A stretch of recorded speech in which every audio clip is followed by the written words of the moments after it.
You on this terrific Tuesday, investing in your health and your future. It's amazing. We're going to make sure you get a lot out of today. There's probably a lot of reasons why you came here. Some of you probably want to learn more about how to prevent inflammation. That's why we're here. And it's really important because inflammation isn't just about pain that you feel. It's the root cause of many health issues, especially when it's there chronically. And it's not something to be treated. It's something to be prevented. And that's what we're going to talk about today. What can you do naturally to help your body function better, to not only feel better, but be healthier, have a better quality of life, live longer, avoid a lot of the chronic issues that come up as a result of inflammation. In fact, 5 out of 6 Americans are expected to die of a chronic lifestyle-related disease where inflammation is a root cause. So how many of you would like to live a long, healthy life? Raise your hand. All right. How many of you love taking drugs and surgeries and going in and out of the hospital? Nobody. But that's the unfortunate reality for so many people because they don't understand these principles. They don't choose to live a healthy life, and they're treating and managing these sicknesses with drug shots and surgeries, which leads to more suffering and an early death. So if you don't want that, you have to do something different than everybody else. It's not just about good luck or good genes. It's about what you do every day and the consistency of those healthy habits over time that determines where you are. So no matter where you are right now, it's your fault. Whatever you did up to this point led you to where you are right now, good or bad. And where you want to be next month, 6 months from now, a year from now, 5 or 10 years from now is based upon what you do moving forward. You don't have to repeat the mistakes of the past. You could build on the momentum of what you've been doing, and you can start to plan and take action for your future. And that's really why we do these talks. The real definition of doctor is teacher. The number one thing I could do is teach you how to be healthy and live a great life, not to prescribe you a medication, not to treat or manage some kind of condition for you or fix all your problems. Because the truth is, only your body can heal itself. You already have the greatest doctor inside you. Your body already knows exactly what to do. Just a matter of taking those steps moving forward. And that's really our mission and our purpose for why we're here, is to empower you to take control of your health and understand what that pathway looks like. And then we're there as your guide along the way to help you be successful, to hold you accountable, to provide the resources in the pathway to living that great life. And we love what we do. That's why we're here. So that's why I like doing these classes. I love to teach people about what it is to be healthy because this information has definitely changed my life.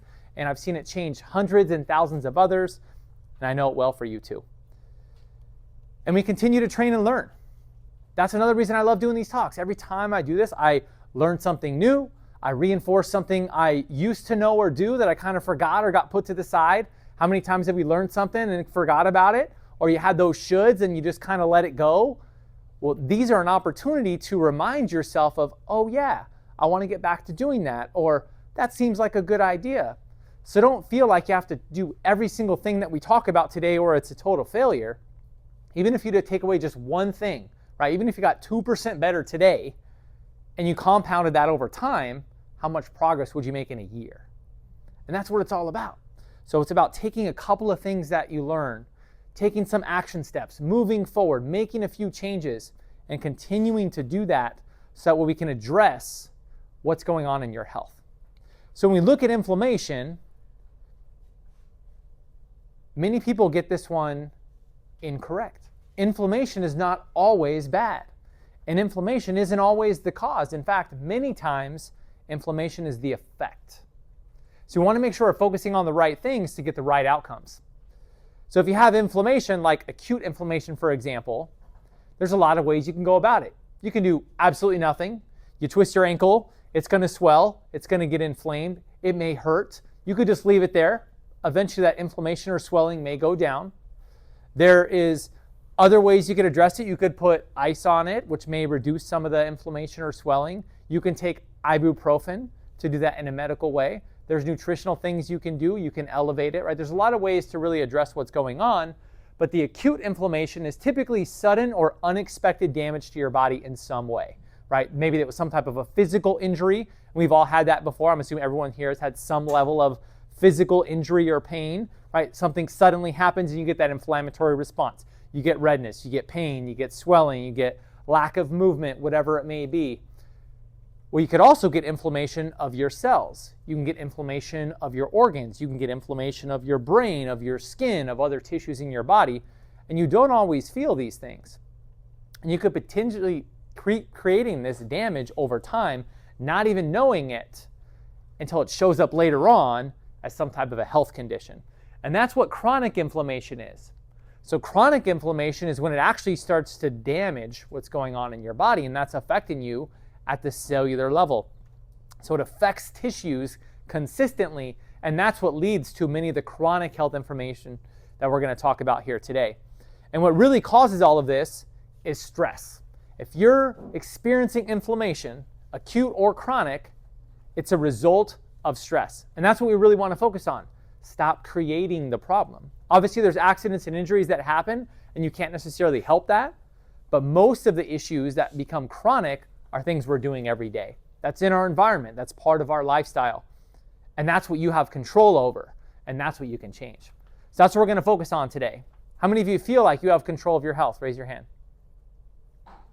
Most of you. Hopefully that changes by the end of the day. Some things in your health you can't necessarily control. You can't control someone hits you or you fall, or there's some type of environmental stressor, or maybe a genetic or other type of familial issue. You can't necessarily control that. But you can control everything you do every day. How you move, what you put in your body, what's around you, how you take care of yourself. All of that is within your control. So you don't have to end up with many of the health conditions that are so common and seemingly normal here in our American society by choosing to do something different. So this is what chronic inflammation looks like. Heart issues.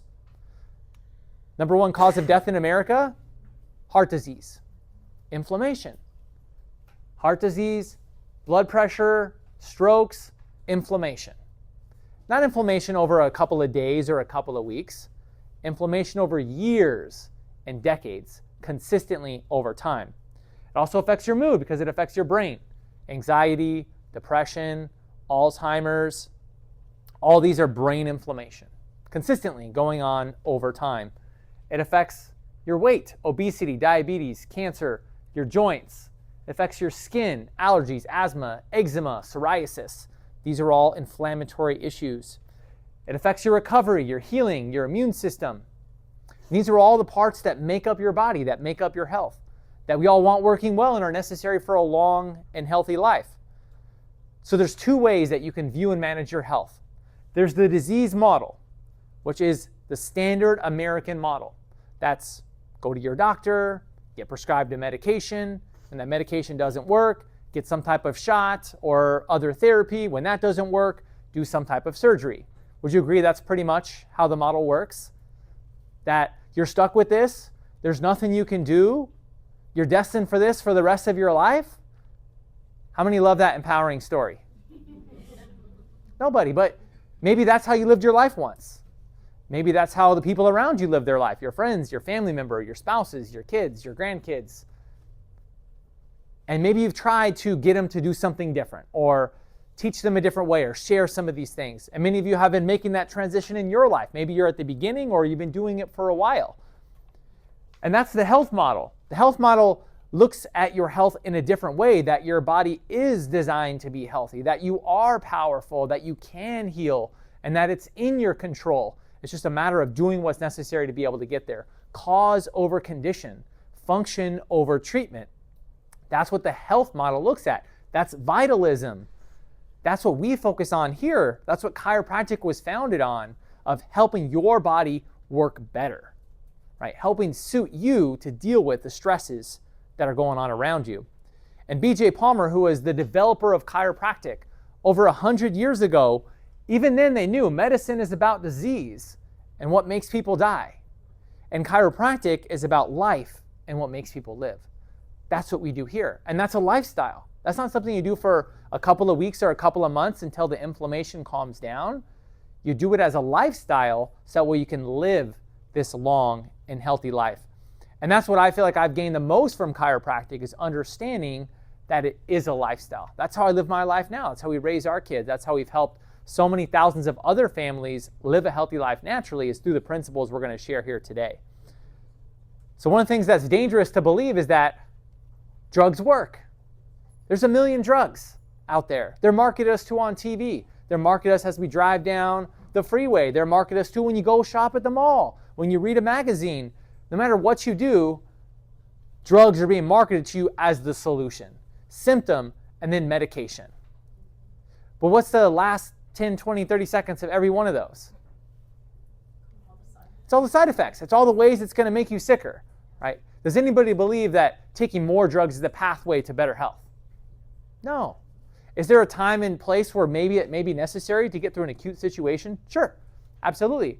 But it's not something you're supposed to be taking chronically, and certainly not for the rest of your life, and certainly not more than one at a time. None of these things are ever studied. So when you look at drugs here, you may not be able to read this, but it's actually pretty funny.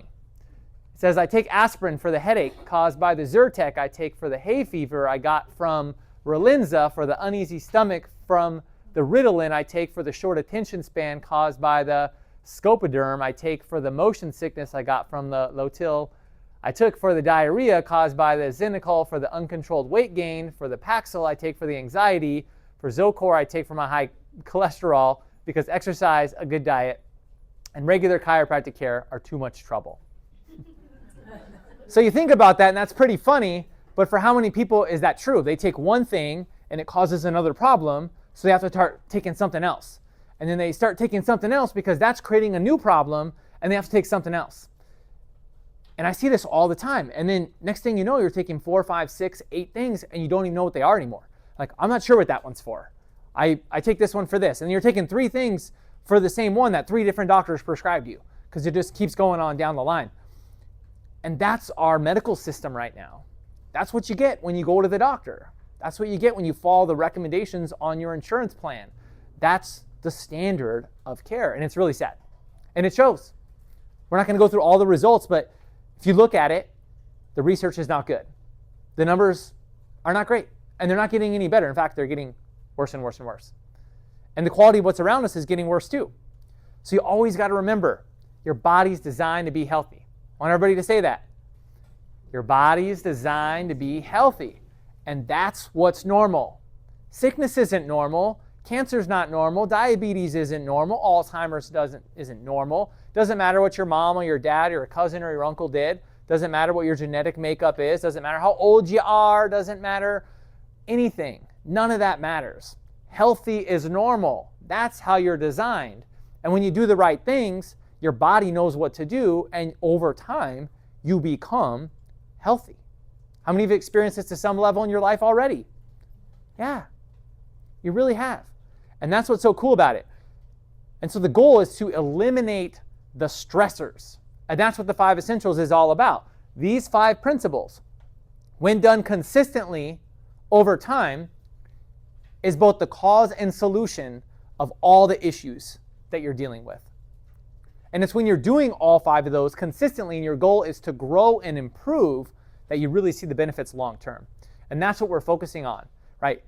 Mastering the basics. Everyone's always looking for the new thing, the new technology, the new pill that's out, the new system. And a lot of times those things work, but it's not a foundational thing that creates long-term health. Even if you get a short-term benefit, and I've used plenty of those things too, it's about what are you doing consistently to get the most out of it? And that's what we really want to focus on. And that's what the 5 essentials are all about. And it starts with chiropractic. And the reason why is because your spine is a suit of armor that protects the most important system in your body, your brain and your nervous system. This is what runs everything. This is what regulates how your body responds to inflammation. It's what regulates your immune system and your heart and your lungs and your hormones and your digestion. It regulates everything. If we cut the nerve from your head to your body, what happens? Nothing works. Is there anything I can inject you with? Any shot I can do? Any surgery? Any light I can shine on you that's going to fix any of that? No. Once you've lost that life source, everything else goes away. What if we reduce that life source by 5% or 10% or 20% or 50%? How's your body working? Even if you did all the right things, are you getting the maximum benefits from it? It's always going to be less than. That's what chiropractic is all about, making sure there's nothing interfering with the communication in your brain to your body. And your spine is the most important conduit of that. And the structure matters. The structure affects the function. So when any of those vertebrae shift out of the normal alignment, when your posture is not good, when you're not moving correctly, that's interfering with your nervous system health. That's interfering with your function. That's interfering with your body's ability to adapt to stress, which leads to inflammation, which over time leads to health issues. So subluxation, misalignments, and damage to your spine isn't a back problem, it's a health problem. And the longer it's there, the worse it gets. That's why it's something you need to take care of the rest of your life. And your spine's under a lot of stress, right? Who's had a car accident at some point in their life? I have. Anybody play sports when they were growing up? Anybody watch little kids like ice skate or rollerblade or play around? They biff it like 20 times in about a half an hour, like pretty hard. Like something if you and I did, I might break my hip or my arm or something, but they just poof, and they get right back up. And they're pretty resilient. But over time, your body remembers that. All those things, the football in high school, the gymnastics when you were a kid, the mountain biking injury you had messing off with your friends that one time, all those things are still there. And if they're not properly rehabbed and taken care of, they create the inflammatory response over time because those joints become unhealthy. And then we have a lot of repetitive stress, right? What about these here? How many people end up working from home now? They go from a community, working with other people, maybe a desk setup, to a laptop on their coffee table. How ergonomic is that? Not so much. We're learning now, instead of books and playing and work on stuff, through devices, through an iPad, through a computer, through a cell phone. We read on a cell phone. We do meetings on a cell phone. We do work on a computer. We write on a computer. We watch videos on a computer. Our whole life now is on some type of a screen. Is a screen good for your posture? No. And if your posture is bad, what do you think that does to your spine? It's stress. It's stress. And stress over time creates inflammation. So it's common to get neck pain, back pain, headaches, extremity pain because of this. When you're standing up straight, your head weighs about 12 pounds. And your body's designed to deal with 12 pounds. That's what's normal. But what about if you spend a little bit of time on your phone at about 15 degrees? Now that's 27 pounds. Now you can handle 27 pounds for maybe 20 minutes or 30 minutes or an hour, but what about 2 hours? What about 5 hours? If you ever looked on the app that shows you how many hours a day you spend on your phone, have you ever looked at that before? Does that number ever surprise you? Like, wow, I spent that much time on my phone today? But you think about it, text message, phone call, email, sports news, Facebook, whatever it is for you, 5 minutes can easily become an hour, just like that. No problem at all. And that's if you have pretty good posture. But most people don't have pretty good posture on their phone, do they? No. Just look around next time you go sit somewhere. 90% of the room is going to be on their phone and they're going to look like this. So usually you're actually more like this, about 50 pounds. Do you think your spine's meant to deal with 50 pounds? No, not at all. So could that change the structure of your spine? Absolutely. Could that cause stress to the joints? 100%. And that's actually the number one cause of subluxation, is repetitive stress, continually over time. Sitting at a laptop, using a device, poor posture, doing the same thing over and over again that puts your body in a compromised position. And your spine is also made up of all kinds of different joints. You have tendons and ligaments, you have discs that go between the bones of each one of the vertebrae of your spine. You have muscles and connective tissue that's all around there. And so those areas can also become inflamed, both acutely with an injury, right? We said many of us have had injuries at some point, right? And you may have had some level of pain and inflammation from that.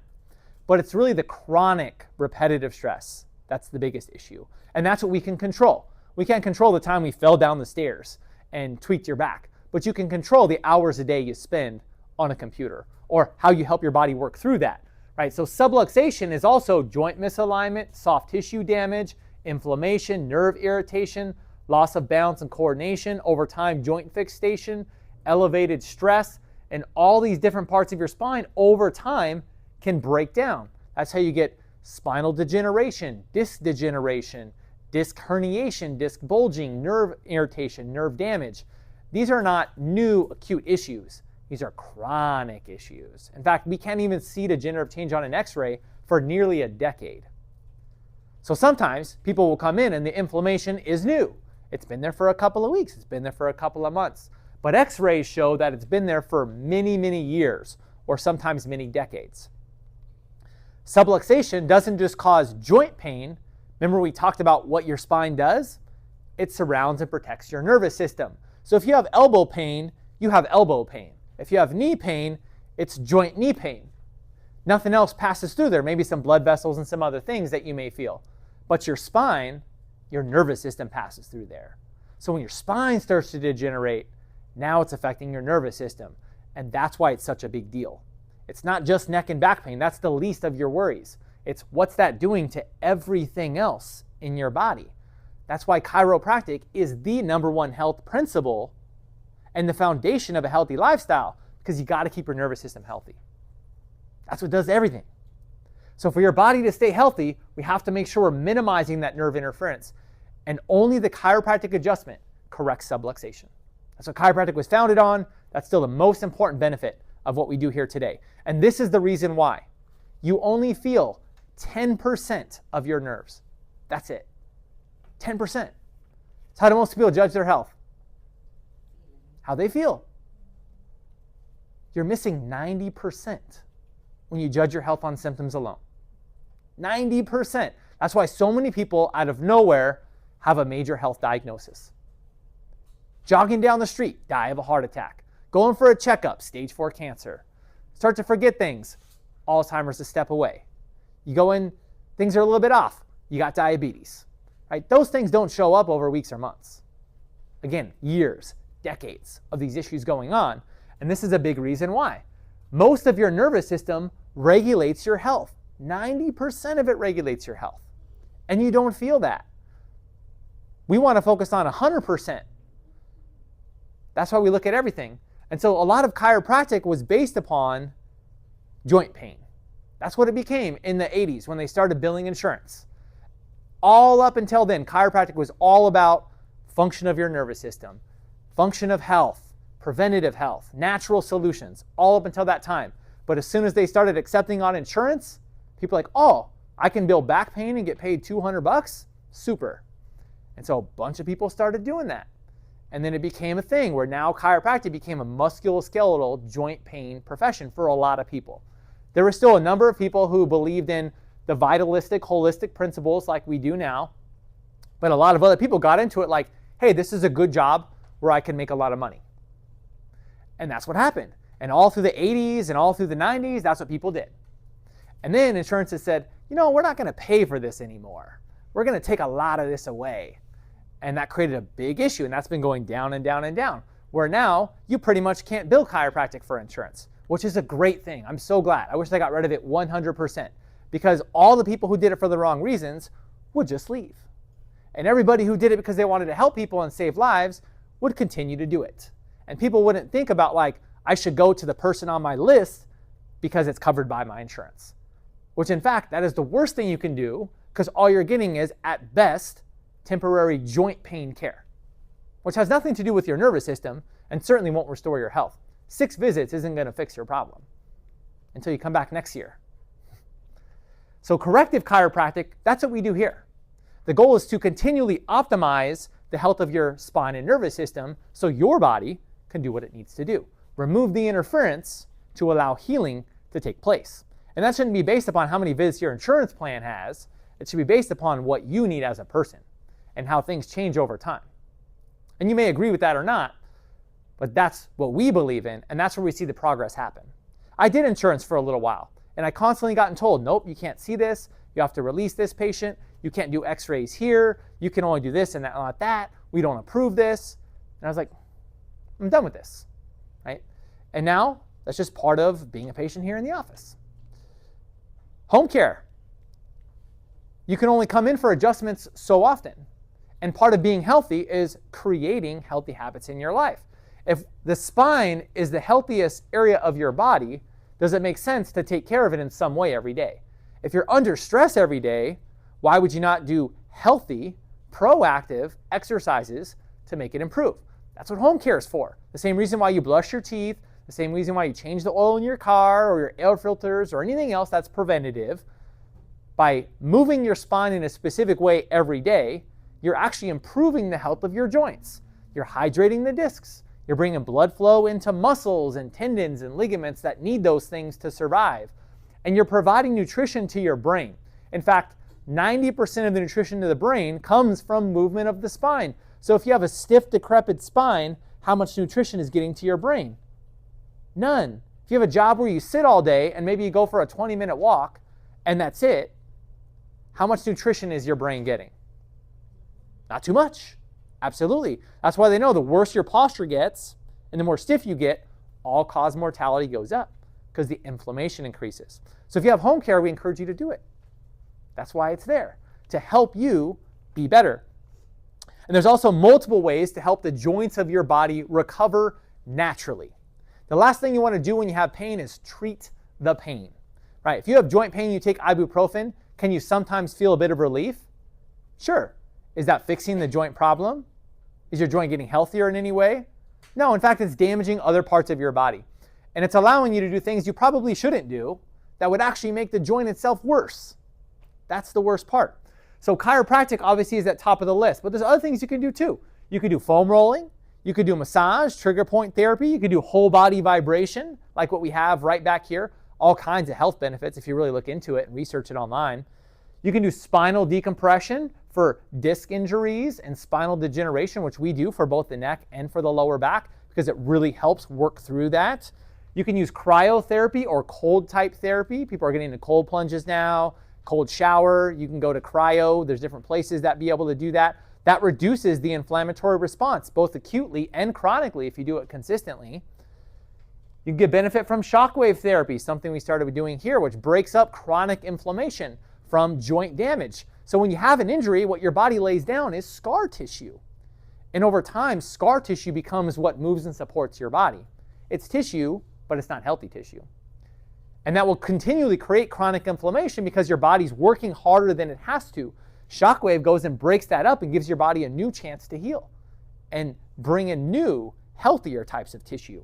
Laser therapy, sauna, so you can get benefits from heat. Sauna gets the heat inside to increase blood flow, increase oxygen to a lot of your soft tissues and different systems of your body. You can make dietary changes to reduce inflammation. There's supplements you can take to reduce inflammation and improve recovery.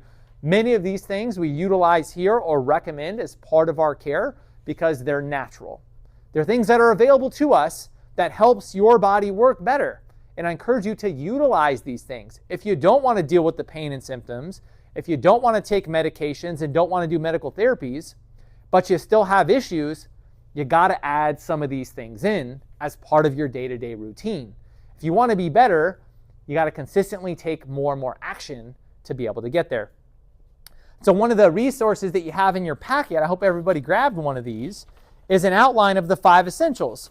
So you can keep asking yourself and reminding you, am I doing all I can in these areas? Am I optimizing my chiropractic and spinal health? Am I optimizing my mindset and my nutrition and my fitness and my exercise? Am I continually looking for ways to minimize stress and toxicity and in the environment around me? And keep asking yourself and checking in. Just like you check in any area of your life that you want to see improve, you ask yourself, how am I doing, honestly? Is this where I want to be? And what things can I do to improve? And you implement some of those things. And then you check back in a period of time, maybe a week or a month or 90 days. Okay, I said I was going to do these things and my goal was to improve to this degree. How am I doing? And either I'm doing really good, I'm on track, I'm off track, I need to course correct. And that's a lot of what we do with progress exams and check-ins and reviews and accountability and programs and workshops. We're helping you implement how to be able to do that. So you can start to learn on how to regulate your own health and your own life. Because most people, there really is no health plan. It's just, I show up to my annual physical, good or bad, I do whatever the doctor says, something shows up, I go to the hospital or the ER, that's pretty much it. Right? Would you say that's a majority of people's health plan for the most part? Until something shows up and they have to do something different. You don't want to have to make a health change because of a crisis. You want to be able to do the things now to prevent that. Or when something does come up, have the resources and tools to adapt to that much more quickly rather than dealing with the worst version of it. So the next thing is the joint health perspective. So this talks about what are the things you can do in the 5 essentials to reduce inflammation on your joints, both acutely and chronically. And this isn't just your spine. This could be your knee. This could be your ankle or your back or your shoulder or your elbow or your wrist. Maybe you play tennis and your elbow hurts, or you play soccer and your knee hurts sometimes, or you like to go on hikes but it irritates your hip. Well, it doesn't mean you have to stop doing hikes or quit soccer or give up tennis. It just means we got to figure out ways to get those joints healthier so you can keep doing all the things that you enjoy with less problems. Who loves giving up things they enjoy? Nobody. Does it happen for a lot of people? Absolutely. Yeah. Let's keep you doing the things you want to do for as long as you want to do them by taking care of your body. And that's what the joint health perspective is all about. And then when it comes to the health of your joints, there's certain nutrients that you need. Curcumin comes from a root, the turmeric root, which is a naturally anti-inflammatory herb that helps reduce systemic inflammation in your body. So it's not like a medication that prevents your brain from sensing pain. It actually lowers the inflammatory response in your body. I love curcumin. I take it all the time because I am very active and sometimes I get injuries and things hurt. And instead of going to dealing with it or taking some type of medication, I say, oh, I'm just going to take some more turmeric. And then consistently, the joint health has nutrients in it that are good for your joints, like glucosamine and hyaluronic acid and certain types of vitamins. Because when you have these nutrients in your diet, your bones, your joints, and your connective tissue are healthier. Healthier tissues adapt better to stress.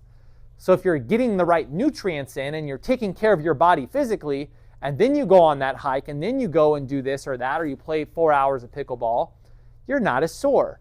It's easier. You don't get injured. If you do notice issues, you recover way faster. That's part of taking care of yourself. And then collagen is the protein peptides that build up all the parts of your body. There's different types of collagen for skin, hair, nails, connective tissue, joints, bones. So the multi-collagen has the nutrients that these tissues need to function optimally. And this is something you typically don't get in your diet. Back in the day, you would eat bone broth, you would eat sometimes connective tissue, you would eat certain types of things. That's not part of our diet anymore. How many of you eat ligaments and connective tissue and bones on a regular basis? You're like, no, I probably don't.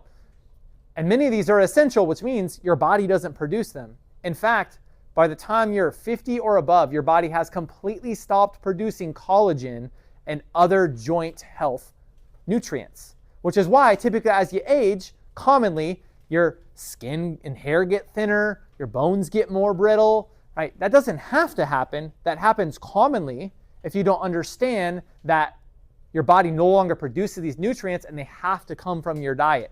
They have to come from nutrition. And supplementation is an easier way to do that. You can certainly go and make bone broth every day. You can go and use connective tissue and eat that as part of your diet. And there are still cultures that do that consistently, but many people don't in our modern culture now. So the easier way is just to supplement and then eat them when you can. This is the things you want to take for healthy joints. If you have any joint pain, whether it's from your spine or other parts of your body, and you don't want to treat it medically and you don't want to deal with it, this is a great way to help you get through that. And it doesn't mean you got to take it forever. Some months I'll take this, some months I won't. Some weeks I will, some I won't. And there's other factors that affect that too. And the more we start to incorporate these other essentials we're going to talk about today, the less you will need things like this because the less inflammation you will have overall. So a lot of times when people are starting out, we give them these things because they're just making that transition. And this helps with that transition. But the goal is to not have to take it for the rest of your life. Maybe something like collagen you do because your body doesn't really produce it, but some of the other ones not necessarily. And as part of being here today, these health bundles we're going to talk about are discounted. All right, so make sure you get the resources you need. And if you've noticed, we only have specific things here and we use, for the most part, practitioner only, which means these are the highest grade nutrients that you can get. I've had other people take other types of nutrients and supplements. We'll be talking about something here, and they go to Costco and get the cheap one in bulk. And they're like, hey, well, how come this isn't working? And then they start taking one of ours and like, wow, it was a way different response. Well, like, yeah, because the active ingredients is different. The sourcing is different. Supplements are unregulated. which means you could put whatever you want on there and nobody even checks. Nobody. Unless that's the standard of the company that you work with to make sure that the research is being done. And that's who we order our stuff from. We in fact only get our resources from a couple of different companies that are well researched, been around a long time, produce a great quality of product. This is all the stuff that I take and give to my family, and that's the only thing that I would recommend to you guys here. And that's part of it, is you want to have those things so you don't just go out and buy the wrong thing that doesn't work, or sometimes in some cases can even create problems. And a big part of inflammation is our diet. Would you say the standard American diet can be pretty inflammatory? Yeah. Most people eat out of a box, out of a can, out of a window. Are those healthy foods most of the time? No, very, very rarely. So the standard American diet, or the STAD diet, is very inflammatory, which is a big reason why so many people struggle with inflammation-related issues. And a big part of that is excess weight gain. Excess weight gain is a sign of inflammation many times.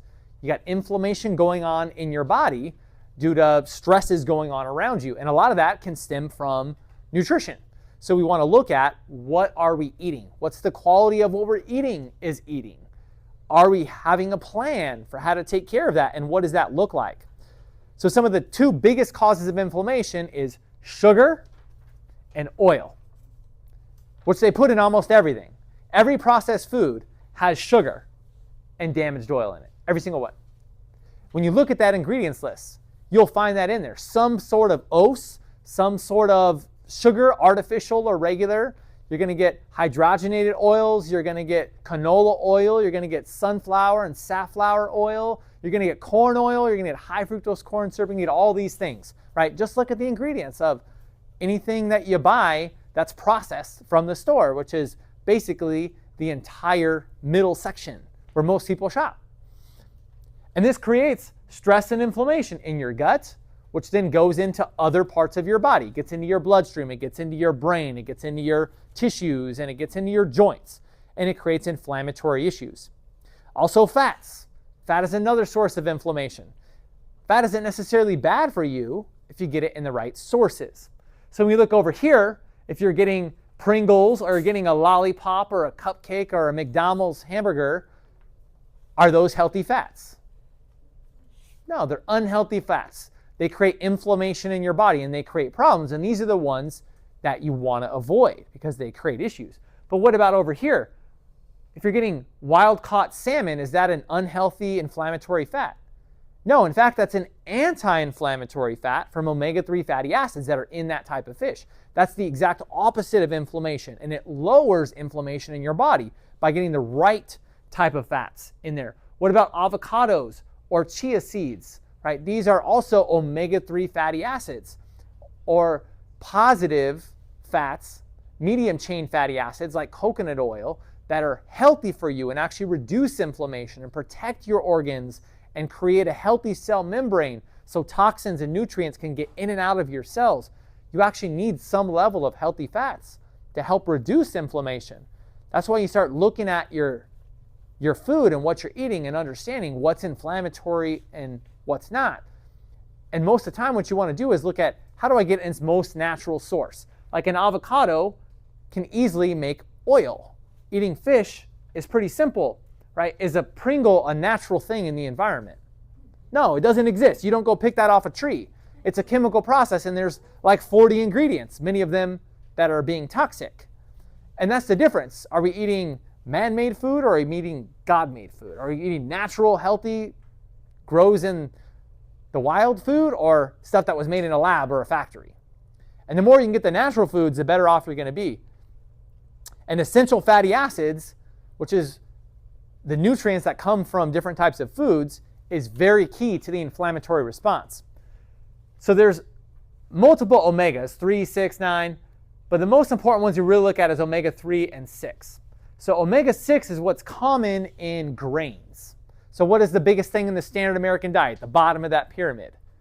It's all grains. It's breads and pastas and crackers and everything else. You're told that that's the most abundant thing you should be eating. But that's actually the worst thing for you. All those damaged carbohydrates, they're the ones that are mostly all government controlled, which means they're the worst. They're the highly sprayed for pesticides and herbicides, and they're the highest genetically modified organisms that exist in that section. So not only is it bad for you on its own, but now it's extra super bad because it's the most regulated. And so you look at that, it's high in omega-6. Omega-6 is the inflammatory pathway in your body. So if we're eating all inflammatory types of foods, plus the toxicity that goes around with it, is that a healthy formula for you? No, and can you be surprised when things hurt? Sometimes things hurt just because you're eating the wrong food. And so you start getting more omega-3s in. We should have a ratio of these, ideally 2 to 1. Some will say 4 to 1. Most people, about 50 to 1. 50 to 1, inflammation to non-inflammation. Not good. And unless you're making specific dietary changes, that's likely your scenario too. And the problem with many of these is they're everywhere and they have all these tricky names. It doesn't just say sugar. There's all kinds of stuff. 56 different names for sugar. And we don't got to memorize the whole list, but there's a lot. Anything that ends with an ose is sugar. That's automatically. Anything that says sugar obviously is sugar. Crystals, malt, dextrins, sugar, any kind of syrup, any molasses, syrup, high fructose corn syrup, golden syrup, sugar. These are all the things that you're going to see in the ingredients list of processed foods. That's why you always want to look at the ingredients list, not just the front or the label or healthy or whatever it wants to say. You look at the ingredients list because that's what really tells the truth of exactly what's going on. And you want to avoid all of these sugars. Sugar is the number one source of inflammation in your body. So the more you can avoid it, the better you're going to do. When we get people on an anti-inflammatory diet, what's the first thing we get rid of? Sugar. No sugar, right? You want to lose weight? No sugar. Get rid of all the carbs. Get rid of all the omega-6s.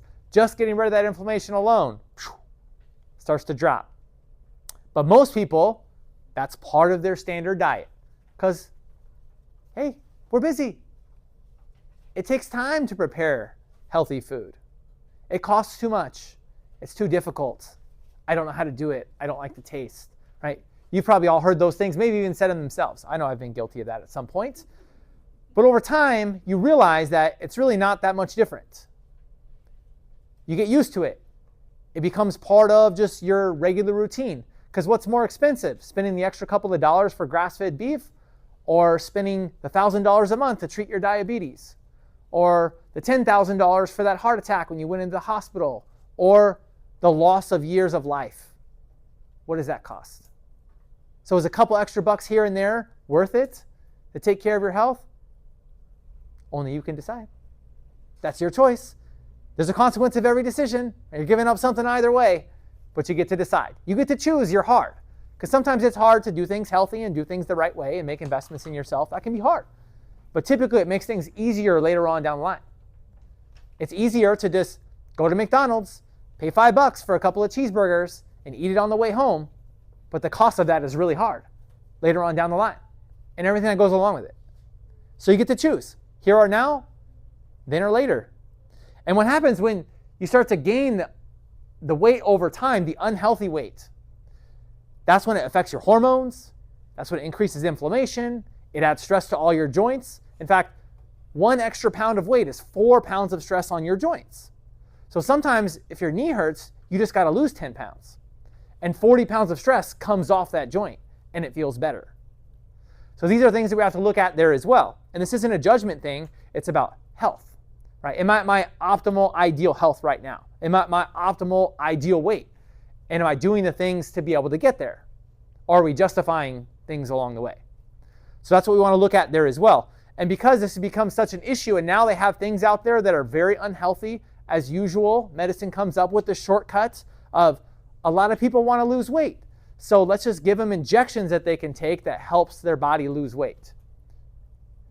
Now there's fat in all parts of your body. There's fat in your brain, there's fat in your cells, there's fat in the tissues. When you go in and you take some type of an injectable that just takes away fat out of your body, you think it could potentially compromise other things?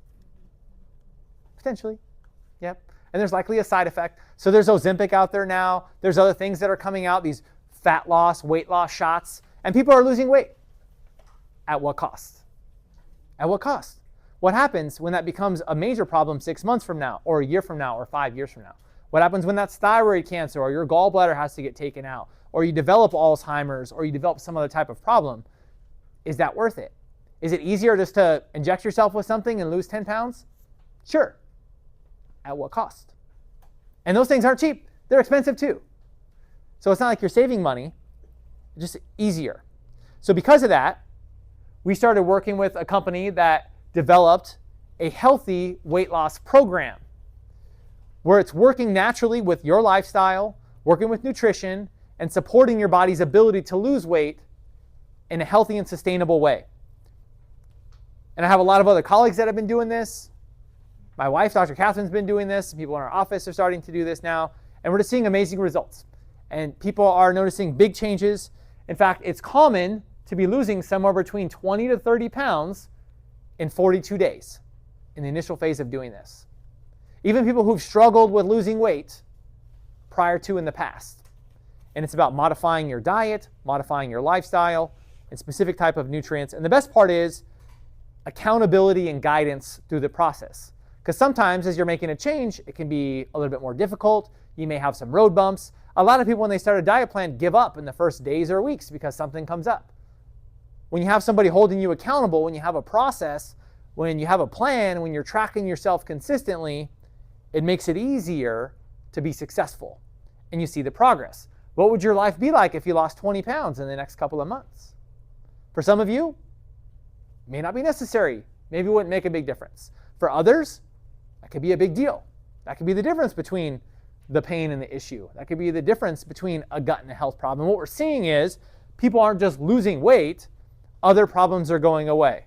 Energy is getting better. Digestive problems are going away. Skin problems are going away. Because you know what? You're eliminating the sugar. You're eliminating the carbs. You're eliminating the processed foods. You're eliminating a lot of those things in the process of losing the weight. It's not just keep doing everything you're doing and the weight goes off. We can all understand that that's not healthy. There's got to be something going on that's not good for you. Even if you lose the weight, there's got to be something happening. You can't just keep eating McDonald's and lose 20 pounds and think that that's okay. It's not. Something's going to come up. So if you're interested in learning more about this, if weight loss is still a goal of yours, and I know it is for a lot of people, this is something you want to check out. Talk to Lisa. She's the one who runs that. She's doing a great job doing it herself, seeing progress as we go through that. And when you look at the testimonials and what's going on, and there's quite a few of these, and it's here in your packet, it's amazing. And even if you want to just lose a few pounds, there's a short 9-day program just to go through and maybe lose 5 pounds or 8 pounds, or just to jumpstart yourself to moving in the direction. And for those who typically will kind of yo-yo in their diet, there's a maintenance plan to where now that I lost a certain amount of weight, how do we make sure it stays off? Because how many times have you lost weight and then gained it back, right? Or something came up and you went on vacation, or you had a birthday, or you went out of town, or it was the holidays, and then 10 or 15 pounds came back on, and you fell back into some of those old habits again. It happens. By having, again, accountability and check-ins over time, you can make sure that doesn't happen, or at least set yourself up for success. And that's really what this is all about, is helping you be successful in achieving your health goals in a healthy way. Because what I found, if people really want something, they're going to find a way to do it. And so why not provide a healthy, natural way that can get the same outcome that you want without compromising other aspects of your health? That's the reason why we started doing this. So if that's still one of your goals, you want to learn more about it, talk to Lisa before you go. She can give you all the details and help you work through it. Also, when you look at nutrition, you want to pay attention to what's going into that food. Because another source of inflammation is toxicity. Toxicity from herbicides and pesticides that are highly approved all over. In our water, on our food, and what our food eats, in the processing process. I mean, look at some of the things that are on here. Reproductive damage, hormone damage, ADHD, migraines, cancer, diabetes, immune system problems, nervous system disorders. This is the stuff that goes on our food that's approved to eat and says that it's okay. Not okay. How many of you would just take and drink a thing of herbicide? Nobody, right? Just like you wouldn't drink bleach, but you still clean your house with it. A little bit over time is still a big problem. If you're eating this stuff every single day, it's going to add up, and your body can only deal with so much. So the quality of your food really does matter. Two things may look the same, but they're not. So you always want to try to get organic as much as possible if you're eating the outer source of something, right? If you're eating an apple or lettuce or a cucumber, right? Those are sprayed with herbicides and pesticides. Now there's some things that aren't as much. Nuts aren't as big of a deal. They don't have a whole lot. Maybe an orange doesn't have so much, right? Because it has its own protective layering. So some fruits, some vegetables, some foods have their own protection, which means bugs don't really eat them. They don't need to spray them as much. They're going to be a lot healthier for you. You don't necessarily need to get them organic. But all the ones that are directly exposed, where you eat the skin or the outside, absolutely needs to be organic. And also non-GMO. GMOs is worse because it allows you to put extra pesticides, especially the pesticide Roundup, which is one of the worst, which we know causes leaky gut problems, causes problems in your brain, big old lawsuit about how it caused cancer for a bunch of people. It causes way more than that, but that's at least what they were able to prove. And that's part of it. You want to avoid these things. What about proteins? What if a cow sat there eating the GMO pesticide grain all day long when the cow's supposed to eat grass? Did you know when a cow eats grass and it goes through all its stomach, the meat that you eat is actually full of omega-3 fatty acids because cows are supposed to eat grass. And when they eat grass, they're healthier and their meat is more nutrient dense. Cows are not supposed to eat grain. When they eat grain, they get fat. They get fat, they get inflamed, so they have to get herbicides. They have to get pesticides. They have to get antibiotics. They have to get hormones. They have to get all these other things that are unhealthy for them. And then we go and we eat that food. So if you're eating unhealthy, sick food, what's that going to do to you? It's going to make you unhealthy. It's going to make you sick. Right? So you got to know not only what are you eating, but what you're eating is eating, because that all goes into play. Especially proteins, you got to pay attention to it because it has the problem of bioaccumulation. So you want to make sure you're getting wild-caught fish, free-range poultry, grass-fed meats, because that's where it's healthy. That's where all the benefits and nutrients come from. And when you don't, it damages your gut, and that's another source of inflammation. When your gut is unhealthy, it creates inflammation in other parts of your body. We talked about that in the health newsletter, I think it was last week or the week before, how inflammation in your gut can cause problems in other areas of your body. And inflammation is caused by sugar, surprise, damaged fats, refined carbohydrates. The number one recommended food for you to eat based upon what the government regulations say to do, what we teach our kids in school, what they teach you when you go to diabetes class at Kaiser, right, is to eat this mostly, which is crazy. Glyphosate, which is the Roundup, that's what they spray on all the genetically modified crops at high levels, is glyphosate. And glyphosate is known to damage and rip holes in your gut lining, causing leaky gut issues. And then artificial sweeteners. So he said, let's get rid of sugar and replace it with this, which is just as bad. It doesn't raise your blood sugar, so it's not going to affect your diabetes, but it's a neurotoxin, and it causes inflammation in your gut, and it's super unhealthy for you. So you don't want to just replace this with this. That's not a healthy option, right? Sweet and low instead of sugar is not helping you. It's making you worse. So you want to use natural forms of sweeteners if you need to. So how do you even know if you're having a problem in your gut? Remember, we only feel 10% of what goes on, so it has to be really bad for you to be able to feel it. But you may notice inflammatory bowel issues, IBS, very common. A lot of people do notice that. They have unstable digestion. Autoimmune disorders is almost always linked to a leaky gut problem because things are getting into your bloodstream that aren't supposed to be there, and that's the number one way that happens because it goes in through some other area and it's not supposed to get into your blood.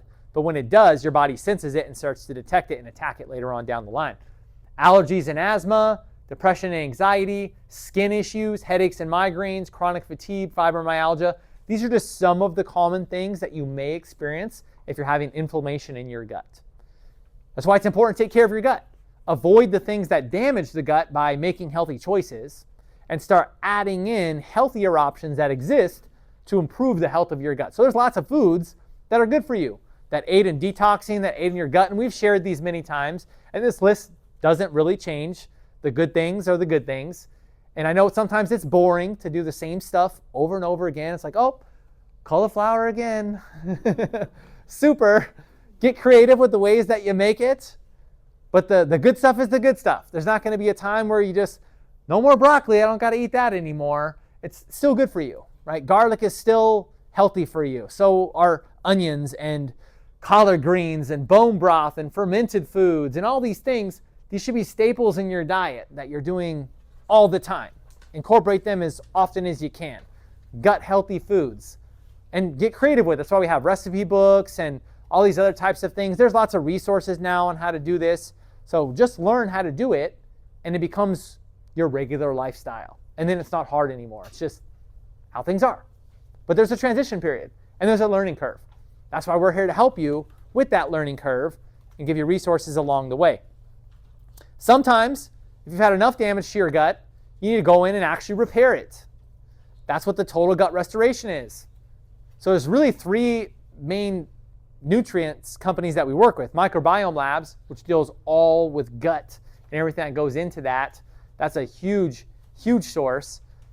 And that's all they do. They specialize in gut health supplements and nutrients. They have more research on gut health than any other supplement company that's out there, even more than medication companies. And they found that through this total gut restoration, in 90 days, they're resolving over 80% of leaky gut problems in just 90 days. And as long as you don't keep causing it, it'll stay that way. So it goes through 3 steps. Reconditioning the gut is probiotics. Probiotics is what makes up your gut microbiome. We need a lot of these, but it dies due to inflammation, due to stress, due to medications, due to vaccines, due to antibiotics and antiviral, antibacterial, everything. It kills your good, healthy bacteria, and your body needs that. If you don't have that, you're going to create inflammation. You're not breaking down foods, you're not absorbing nutrients, your body's not processing out toxins, it creates inflammation. So you need your gut to work for your body to work. It's very important. It's right there, number 2, right below your brain. And then once you planted the probiotics, you need to feed the probiotics, which is what a prebiotic does. You may have heard of prebiotics. That's certain types of foods that actually feed the bacteria. Now, there's bad bacteria too. And you know what mostly feeds bad bacteria? Sugar. Yeah, sugar feeds bad bacteria. So that's why when you stop eating sugar, sometimes your body doesn't like that very much because the bad bacteria is like, what's going on? Where's my food? And it can be a bit irritable. If you can make it through those couple of days, your body goes through a transition where those things die off. That's where fasting and detoxing and some of these other protocols really come in handy, but sometimes are minimally discomforting while you're going through it. If you didn't have the right guidance, the first time it comes up, you're like, oh, no good. I'm gonna stop doing it. Or your doctor says, that's not good for you. You should just stick with the medications I gave you. That's not healthy either, right? Just because it creates a symptom doesn't mean it's bad for you. Symptoms are not always bad. That's just your body telling you change is happening.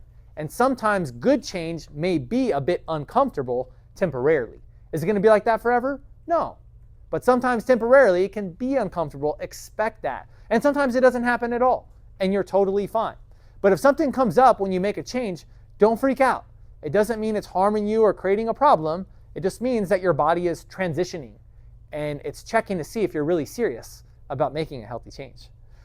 And then the third step is it rebuilds your damaged tissue.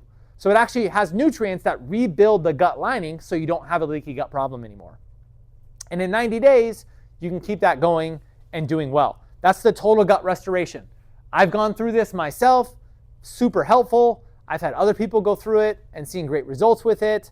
If you're having a gut problem, this is a good place to start and get that gut back in a healthy issue. If you had any of the things that showed up on this list over here, this is something you may want to consider and can really help you get things back in state. So for about $90 a month for 3 months, you can totally repair your gut. Pretty solid. And then you want to have a plan for your nutrition. So when it comes to nutrition and anything really that you want to be successful at, you have a plan. You have a foundation. Here's how we're going to do things. The core plan, this is just your sustainable, healthy living plan. This is where I exist most of the time. You eat a lot of healthy fats. You avoid all the bad fats. You eat healthy, raised, natural sourced animal products. You eat some grains, mostly ancient grains. There's a lot of ancient grains that are really good for you, like quinoa and Ezekiel and all these other types of things that are there that are actually helpful for you. And they come from a good source and they're not highly processed. You eat a variety of fruits and vegetables with the changing seasons, organic as much as possible. And a lot of these have nutrients and vitamins and minerals, all that your body needs. You do that consistently. That's your plan. It doesn't say processed foods. It doesn't say, on here, Chef Boyardee or, pastaroni. That's not on the list. That's not a healthy option. There's never a time where that's going to be a good choice for you. You're out of town at your uncle's place and that's what's for dinner. Okay, you maybe eat it that day, but that doesn't become the new staple for you when you get back home. The advanced plan, this is more the anti-inflammatory plan. This is when we need to make a change in your health. This is where we get rid of all the grains because that's a source of inflammation. This is where we get rid of all the sugar, even fruits and berries and other foods that have sugar in it temporarily because those can cause issues and inflammation. We get rid of all the fats. We still eat good, healthy fats. Now, if you're wanting to really get into the weight loss, you take out some of the fats too because your body needs that temporarily to help with the transition. Over time, you start adding those back in. So this is the more advanced plan where we're making more modifications, right? This is one where your body has to go through more transition. And one of the best ways to be successful through whatever nutrition plan is to keep your body well hydrated. Our bodies are made up mostly of water. Your cells are made of water. Most of your brain and neural tissue is made of water. And especially when it's hot, you sweat out a lot of the nutrients that your body needs to function optimally. When you're dehydrated, it causes inflammation. Meaning people, when they're dehydrated, they can get joint pain. They can get skin inflammation. You can get headaches sometimes. Other issues show up because your body doesn't have what it needs. So on a rule, you should be drinking half of your body weight in ounces per day. So if you weigh 100 pounds, you should drink at least 50 ounces of water. If you weigh 200 pounds, you should be drinking 100 ounces of water, not just 8 glasses of water a day. Some people need 8 glasses of water, some need 20. It depends on who you are. And the more your activity level is, if you're a construction worker that works outside when it's 110 for 8 hours a day, you'll probably need a couple of gallons of water. Not just even 100 ounces is going to be enough. So you got to judge that, but there's never a time where you need less. If you're sitting in an office in an air-conditioned room, doesn't mean you need half the amount of water. You still need the same amount to be healthy, and that's an essential nutrient. Also, electrolytes are very beneficial for you because they have a lot of what your body needs to function optimally. Specifically sodium, which most people are deficient in, especially if you're stressed, if you have an adrenal problem, if you sweat a lot, you lose sodium. And sodium is necessary for the health of your cells. And if you don't have it, it's going to create inflammation. Magnesium is also very important, and potassium. Those are the main electrolytes that your body needs that a lot of people are deficient in, they're not getting consistently. So electrolytes is a great way to hydrate the different parts of your body. Now there's a bunch of different electrolytes out there. Most of them are junk because they're full of fake sugars, fake flavors, all this other stuff. I like Element because it has no sugar in it. It doesn't have fake sugar. It has stevia, which is an herb, which doesn't affect your glycemic index, doesn't have any negative side effects. And then it has quality sources of these different nutrients. So I usually start my day by putting electrolytes in there. I went and played golf last Friday and it was 110 out. I drank a gallon of water and had an electrolyte in each half. And I was fine. It felt great. I had the energy to go through it out that. If I didn't do that, probably couldn't have done it. So electrolytes make a big difference. And it's an easy staple. You get these little packets. There's all kinds of flavors. Encourage you to try them out. It really does make a difference. And you will see a significant change in your energy and your function, especially when you're active. So make sure you're getting lots of water, using quality nutrients, avoiding the worst case scenarios, and you're going to reduce the inflammatory response in your body. And what you're going to feel is that you feel a lot better. And the stuff that used to hurt doesn't anymore. And you lose the weight. And the headaches go away. And the digestion problems start fading off over time. If that doesn't happen next week after making a change, that doesn't mean it's not working. It means it could take a couple of weeks or a couple of months. And ask yourself, how long have I been doing it the other way? If it's your whole life and you're 60, you can't expect it to change in a couple of months. It takes time. Your body's got to transition and go through that. In fact, your cells don't even change for 4 months. That's the average life cycle of a cell. So you don't even really know how something's working for at least 4 months. That's like the bare minimum. When you're making a physical change, it takes 30 days of a change for your muscle systems to even begin to change. Right? You don't start going to the gym 1 week and your muscles grow. You're like sore the first couple of weeks because you got to break them down and build them back up. And that's just how your body works. It has to adapt. And there's things that you can do to improve adaptation, like modifying when you eat. Fasting is a great way to do that. So there's a few different options for fasting. You can do 12-12. So by doing this, you give your digestive system a chance to regenerate and heal and calm down. If you're constantly eating all day long and your digestive system is always working, it never gets a break. So by fasting, it's a great way to reduce inflammation. It's a great way to improve your metabolism and can even improve energy. So 12-12 is just that. You eat for within a 12-hour window, you don't eat for 12. Most commonly is 16-8. So this is like you would skip breakfast or you would skip dinner. Right? You have an 8-hour eating window and 16 hours of fasting. You could do that a couple of days a week. Some people will do 1 meal a day. And this isn't something you do every single day. This is something that you would do maybe once a week to give your body a rest. Some religions will do this on like a Sunday where they won't eat or they'll eat just 1 meal. And it's a healthy thing to incorporate into your regular lifestyle. As you get more advanced, you can do a whole day fast where you're drinking just water, and some people will do a multi-day fast. So multi-day fast is where the most significant health benefits come in because you get something called apoptosis. Apoptosis is the dying off of old and damaged cells, or what's called ghost cells, unhealthy cells that feed off everything else that's going in there. And you're never going to get rid of those if you don't go through this process, because even eating healthy food still feeds them for a period of time.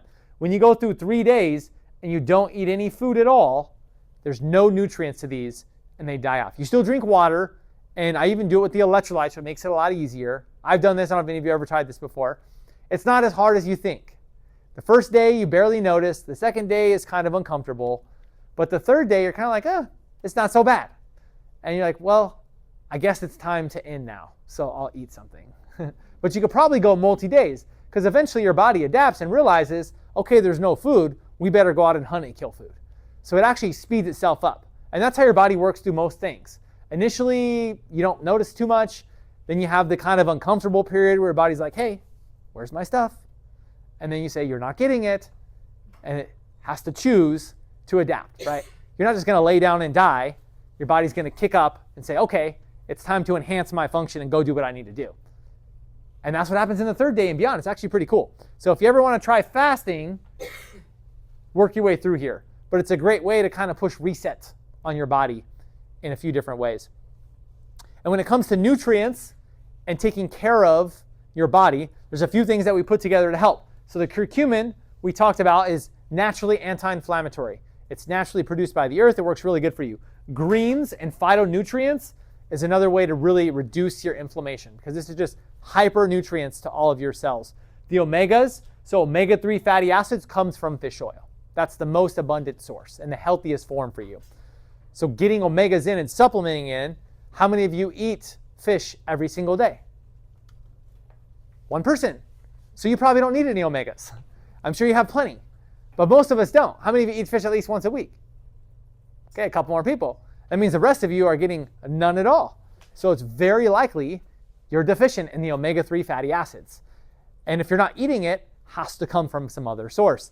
And that's why supplementation is important. And then detoxing is a great way to get toxins out of your body. It's like changing your filters so that way you can handle more of the environmental stresses that are going on around you. And when you do that, it's easier to adapt to stress, which means you're not as likely to get the inflammatory response, right? When you know spring's coming up or there's a fire in the air or there's some type of allergen around you, if your toxicity buckets are already full, you immediately get an inflammatory response. If your toxic buckets are really low and toxins come in, your body handles it and you don't get an inflammatory response. That's the difference. So as we're making healthy changes, you also need to cleanse out systems of your body. And there's multi-layers of detoxing, This is one of the easier ones. The detox system, you do it for 30 days. Very simple, morning and evening. And it's changing your filters. You should do this a couple of times a year because we're exposed to toxins every day. Every day. Just imagine if you never changed the air filter at your house. What would that thing look like after a couple of years? Be pretty gross, right? What does your liver look like if you haven't done a detox in a couple of years? What does your kidneys look like? What does your gut look like? What does your lymphatic system look like if we never change that out? Probably not great. That's why you want to detox on a consistent basis. That's part of a healthy lifestyle, is we do things to minimize toxins. And some toxins come mentally, emotionally. This is important too. You wouldn't necessarily think that a mental stress would cause physical pain, but has anybody ever experienced that before? Where maybe you had a bad situation and then that trick knee started acting up, or your gut hurt, or you got a headache, or something else came up. We've all experienced that before, right? Emotions release chemicals in your body, and some of those chemicals cause inflammation. It can stimulate the inflammatory response. So if you're constantly being fed bad news through media and other sources, that's stress. If you watch what's going on every day in the world, do they share a lot of good, happy, gratitude news? No, it's all bad news. And it's important to stay informed to a degree, I guess, what's going on in the world, but do we really need to know everything? No. And do we need to watch the same thing 54 times over and over again from every different news channel? No. You know what happened. Great. Move on. Social media, there's some benefits to that for sure. I get on social media sometimes. Some of you maybe even found our office on social media. And that's where people go. But can it also make you feel bad sometimes? Yeah, certainly. Can you get on there too long and start to interfere, maybe physically or mentally, on what's going on? Yeah, it's totally possible, right? What about if you have negative people in your life? You guys have all had those. You're making a healthy change. How come you're doing that? It's easier to go the other way. Right? There's probably been people, even as you've made healthy choices in your life, that maybe give you some grief for it. I know I've had that before. That's weird. Why would you do that? Why can't you just do this? Ozempic is easier. I've been doing it. It's great. But what does their life look like? And is that the life that you really want? You got to ask yourself that type of question, right? When you're looking at those things, sometimes minimizing time with negative, unhealthy people is a necessary life change. If they're a part of your immediate family or people you're with consistently, you got to work through that. But for the most part, you know who those people are, and you can kind of minimize your time in those areas. Also, are you making time for your health and your peace? Because stress affects your nervous system. Your nervous system affects your health. Sympathetic is the stress pathway, which is fight or flight, which is inflammation. Stress in your nervous system creates inflammation in your body. That's what fight or flight is. It's inflammation. Parasympathetic is the opposite. This is the anti-inflammatory pathway. This is relaxation response. So you probably also had times where maybe you were stressed and you took some deep breaths and you felt a little bit better. Or you were stressed out and you had a good friend or family member, positive person in your life, talk you through that in a good, calming, strong emotional way, and you felt better. That's the parasympathetic side. That's the side we want to work on the most. Are there going to be things that stress us out? Sure. Do you want to have tools in your toolbox of how to help your body adapt to that? Absolutely. Right, and that's what things like meditation is really good for. It can actually train your brain to be resilient to stress, consistently done over time. Also, different types of breathing. How you breathe determines so much in your body. You can breathe short and quick and fast, and that's the stress response. That's how most people breathe. Most people breathe through their mouth, shallow breaths. That's the stress response. The way you want to breathe is through your nose, slowly. That's the relaxation response. So even in times of stress, if you took a minute to breathe slowly, this is the easiest way to do this. There's all kinds of breathing techniques. This is the easiest one that I found for most people to be able to do. It's box breathing. So it's just 4 sessions of 4 seconds. You breathe in through your nose for 4 seconds, you hold. You breathe out through your nose or mouth for 4 seconds, and you hold. And then you do it again, and that's it. So next time you're in a stressful situation, I encourage you to take a minute and do a couple of cycles of box breathing and see how you feel. When you're encountered with a difficult situation or a difficult conversation and you want to react in a specific way, take a minute, do some breathing, and see how your mind changes. See how you feel. When you're in a stressful situation, doing this can help work through this. In fact, this was invented or got famous from Navy SEALs, where they would do this to get through their intensive, stressful training. And it helped them get through very, very difficult situations. So if it can help them, I'm sure it can help you. So incorporate this into your life. Make time for deep breathing. Make time for meditation. Make time for calmness or journaling, good conversations with quality people, prayer. All these things can be beneficial for you if done consistently. Are you going to get a benefit if you do it one time? Sure. Are you going to get a greater benefit if you do it consistently? Absolutely. Like most things that are healthy for you. If you eat a salad today, there's some benefit. If you do it every day, you really see change happen. Mental health is just like that too. You do these things consistently, you see a benefit. And sleep is also an important aspect of that. If you're not sleeping, it creates inflammation. Everybody's had like a not good night of sleep, right? How do you feel the next day? Do you feel amazing? No. You feel maybe kind of sore. You feel tired. You look a little bit more tired. You don't handle things as well. Your mental state may not be as good. That's inflammation. Your body needs 7 to 8 hours of sleep. And they've studied this. There's a small, tiny segment of the population that can actually get benefit from less, 6 hours or less. It was something like 2% of people. It was very, very low. Now, a lot of you maybe at some point is like, I don't need that much. I can do just fine on 6. Like maybe you can feel okay, but physiologically, you're not. And that's what they studied with thousands and thousands of people. So you want to make sleep a priority. If you just did that, you'd be doing better. Now, a lot of people don't get good sleep because of many of the other things. They're in pain, they're stressed, they're not eating good foods, they have bad habits, they drink before they go to bed, they eat unhealthy foods before they go to sleep, they're watching TV or watching news before they go to bed, so their sleep is interrupted. And even if you have 7, 8 hours laying in bed, you're not getting quality rest and you're still waking up tired. So having healthy habits that lead up to sleep help you get better sleep so you get the recovery that you want and need. And then one of the best ways to get sleep is to exercise. Not just mentally, but physically, right? Anybody ever worked really hard in one day? Was it hard to go to sleep? You pulled weeds for 6 hours in the backyard. When it came time to go to bed, were you like staring at the ceiling?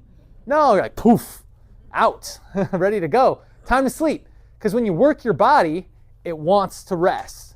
If you just sit around doing nothing all day, your body's not that tired. You could be restless going to sleep. Your mind may be tired, but your body's not. So you got to move your body so it's ready to sleep. And there's a lot of physiological benefits as well. Some people, when they exercise, it creates inflammation because you have unhealthy joints, because you have an unhealthy spine, because your biomechanics are bad. So if you exercise and it hurts, that's because something in your body is not working and we need to fix it. Once things are working better, now you can start exercising more again.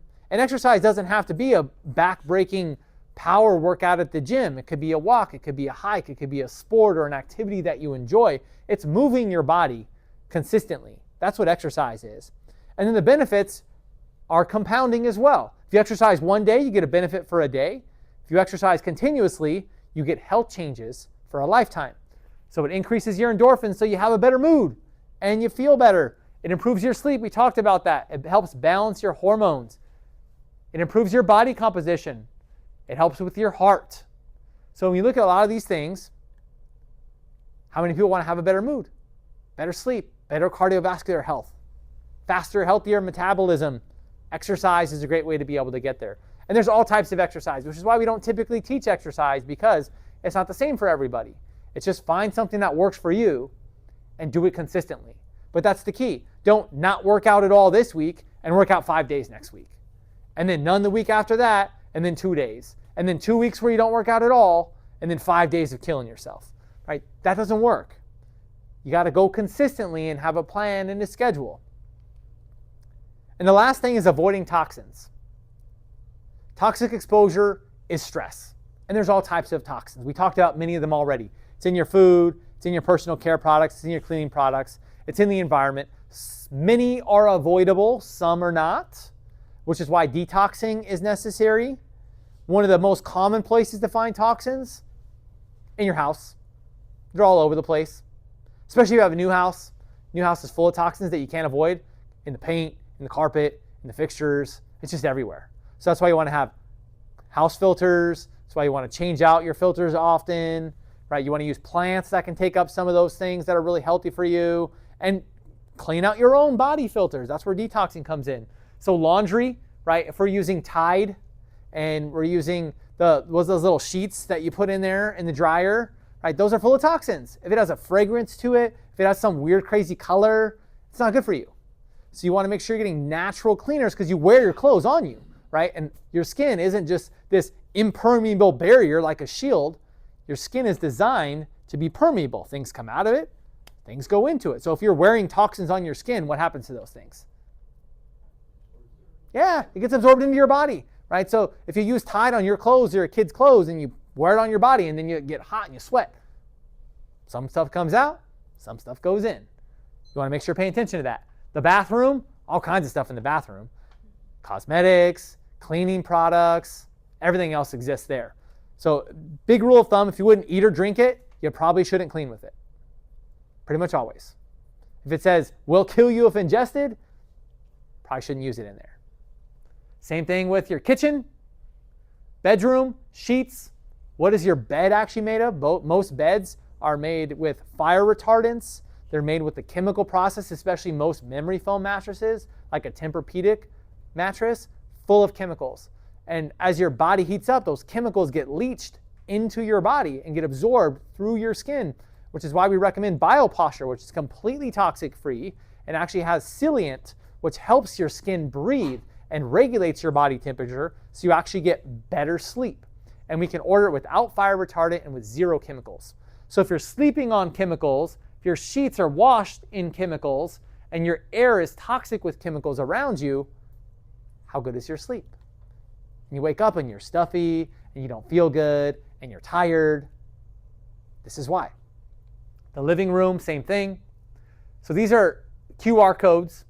If you go to the Environmental Working Group, they're one of the best ones that I've found. They have one for your food, they have one for your products, they have it for your cosmetics, they have it for your cleaners. If you want to take a picture with your phone, it'll show up on there. But if you just look online, it's called Environmental Working Group. It's the easiest way. So you can go to scan products and it tells you healthy, not healthy, it gives you a scale. It'll even give you healthy alternatives sometimes. So if you're in the store and you're like, oh, I need to get a new shampoo, and you scan your normal Pert Plus and it says toxic. You're like, okay, well, here's a healthier option. You're like, oh, there it is over there. I'm gonna grab that one. And start to look at the difference in the ingredients, and eventually you'll learn, oh, okay, these are the bad ones, these are the better ones. There's all kinds of chemicals, but we don't need to turn you into a scientist today and figure what those all are. This is an easy resource where your cell phone becomes a tool rather than a burden, so we can actually go in and figure some of these things out.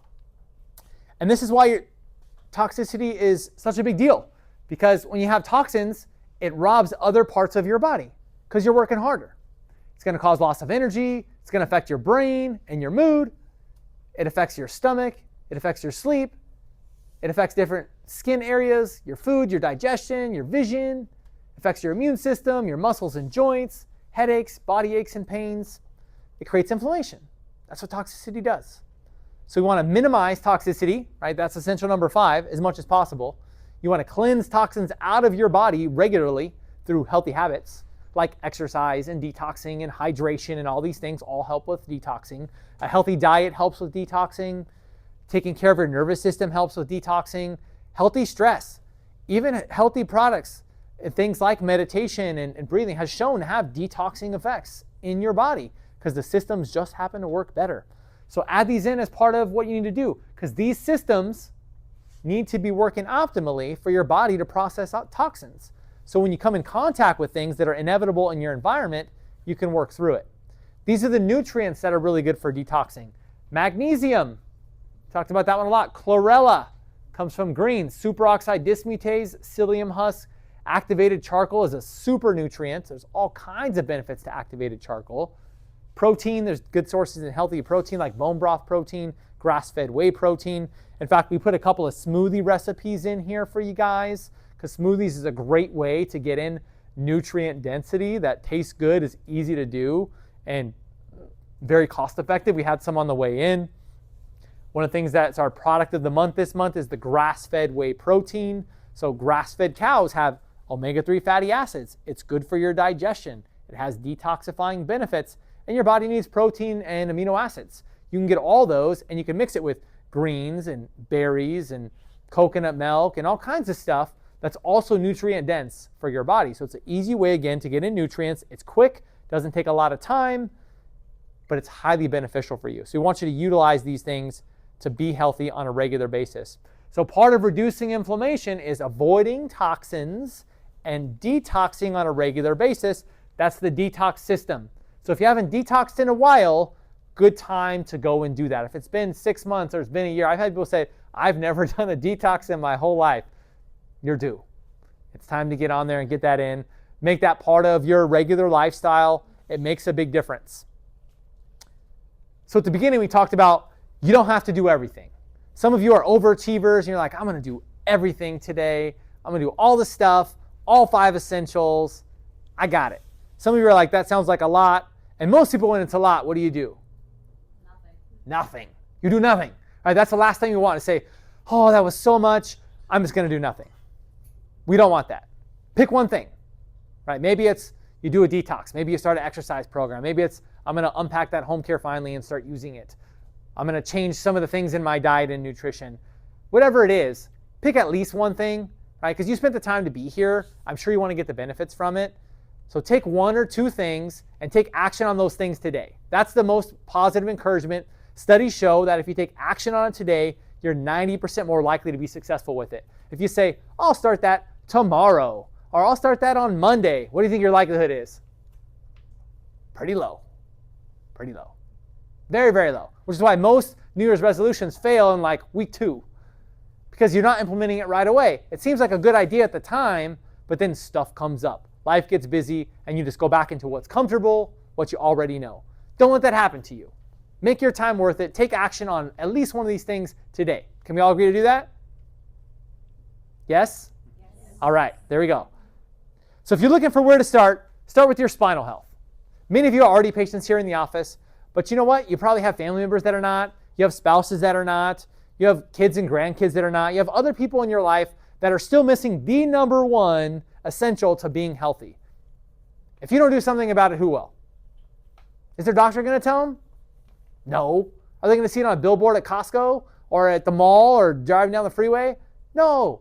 And even if they do and it's recommended, they're going to go to the person on the list, which is not the person optimizing health.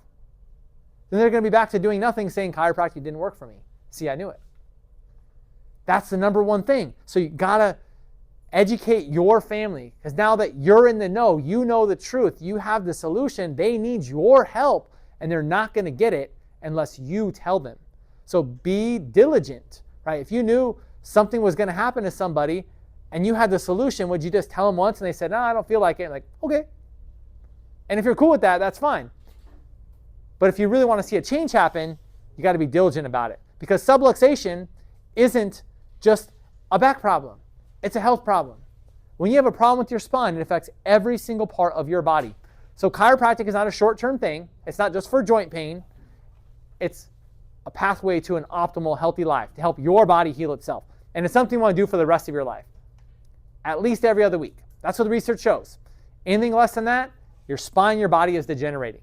6 weeks of subluxation is damaging your nervous system. But you don't feel 90% of it, so you don't know. Only exam and x-rays is the only way to measure subluxation and how that's changing. And chiropractors are the only doctors specifically trained to detect and correct subluxation. You can go to a massage therapist and maybe they'll crack your back. You can go to a PT that twists your spine. You can go to some who knows what that you saw on YouTube that pulls all the different parts of your body and gets cracks and pops out of it.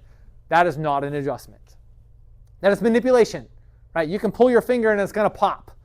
That doesn't mean your finger was healthier as a result of that. There's a specific way to adjust the spine. We spend a lot of years training on how to do it, and we continue to train on how to get better at it. You don't want to go to someone who just cracks and pops things. That's not correcting subluxation. That's just joint manipulation, which can have some minimal benefits, but is not getting the response that we want here. And sometimes can even cause subluxation because you did it wrong. So make sure you go to the people who know what they're doing, which means they got to take an x-ray. How do we know what's going on if we didn't take an x-ray? There's no way to know. Just by how it feels, oh, it hurts here. Let me push on that and see what happens. That's not health. You got to see the right people to get the success that you want. There's no shortcut to being healthy. And the good news is, when you do it, the benefits are there. They've studied this.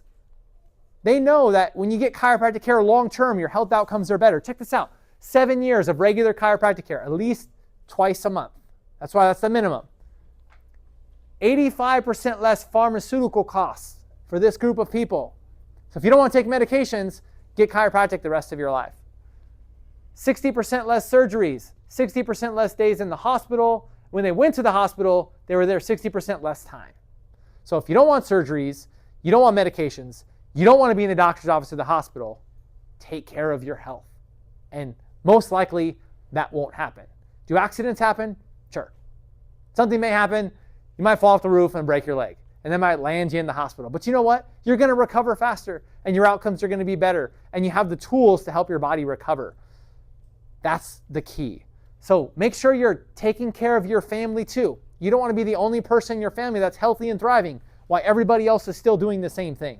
Bring them along with you. We are a family office, and we see babies and pregnant moms and people older age and young kids and adolescents for a reason, because they all have stresses in their life and their nervous system needs help to function optimally. So bring your kids, even if they don't have symptoms. Bring in your spouse, even if they're stubborn. Encourage them to come anyway. We all have that stubborn spouse, right? I hear it all the time. My husband doesn't want to come. He thinks he's fine. But I hear him complain about his back every day and how it's not fine. He's not fine. He needs your help, right? If you don't tell him, who will? And get your resources. We have these resources here. If you go to my house, I have a cabinet full of vitamins and nutrients. And that's my health store. Like that's where it comes from, right? When something comes up, we go to the health cabinet, and there's resources and things in there. There's things I take every day. There's things I take sometimes. But I have them in there as resources. That's why we have them available for you. So we have these different bundles for you. The inflammation bundle. We have the immune bundle for your immune system. We have the joint health bundle there that's available for you. Utilize these things, and many of them are discounted today specifically for being here. So that may be your action step. Pick up those things that you need, whether it's your first time doing it or you're just re-upping from what you already have, and take advantage of that, or get it for somebody else as a gift. Hey, I know you got that bottle of ibuprofen that you're popping out of your purse every single day to deal with X problem. Why don't you try this instead? And maybe that's their first step to living a healthier life naturally. So take advantage of those things. We'll hang out for you guys to get any resources and nutrients that you need. If you have questions about any of the programs we talked about, like ChiroThin or weight loss or more guidance in some of these areas, talk to Lisa while she's here. Easiest time to be able to do that. Any specific questions, I'll hang out for a couple of minutes. You want to try out the smoothie, you can try that there as well. We'll have that grass-fed whey available for the rest of the month. And most importantly, like we talked about, take action. Don't let this be the last time you come and learn about how to be healthier. Keep showing up to workshops and events. We do this every month. Invite a friend or family member. Ask questions. Be curious. This is a fun process, and we want to celebrate those wins with you. Thanks for being here. I look forward to